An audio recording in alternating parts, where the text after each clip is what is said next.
તથા જિંદગી જીદય અભિયાન અબોલ પશુ પંખીઓને વારે આવ્યું। ભેસ્તાન પોલીસ સ્ટેશન તથા જિંદગી જીદય અભિયાન ટીમ દ્વારા વિનામૂલ્યે કુંડા વિતરણ કરવામાં આવ્યા। ભેસ્તાન પોલીસ સ્ટેશન તથા જિંદગી જીવદય અભિયાન ટીમ દ્વારા વિનામૂલ્યે કુંડા વિતરણ કરવામાં આવ્યા। અભિયાનને લીધે લોકોની પક્ષીઓ પ્રત્યેની સહાનુભૂતિ વધી। કાળઝાળ ગરમીમાં પક્ષીઓને દાણા પાણી મળી રહે તે ઉદ્દેશ્યથી રોજે રોજ પક્ષીઓની તરસ છુપાવતા ભેસ્તાન પોલીસ સ્ટેશન તથા જિંદગી જીવદય અભિયાન સુરત દ્વારા પક્ષીઓ માટે 300થી વધુ વિનામૂલ્યે કુંડા વિતરણ કરવામાં આવ્યા હતા। ભેસ્તાન પોલીસ સ્ટેશન ખાતે કુંડાઓનું વિનામૂલ્યે વિતરણ કરવામાં આવ્યું હતું।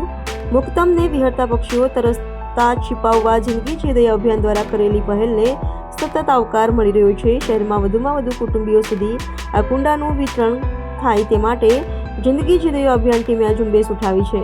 જિંદગી જીવદય અભિયાન દ્વારા 2000થી વધુ કુંડાનું વિનામૂલ્યે વિતરણ કરવામાં આવ્યું છે।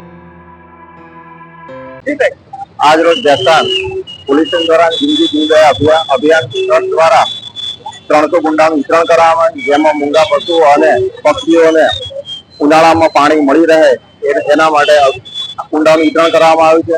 અને તમામ લોકોને નમ્ર અપીલ છે કે આ કુંડાનો સારી રીતે ઉપયોગ કરે અને બીજા આના વધારે ખરીદીને પણ આ મૂંગા પશુ અને પ્રાણીઓને પાણી મળે એ વ્યવસ્થા કરે।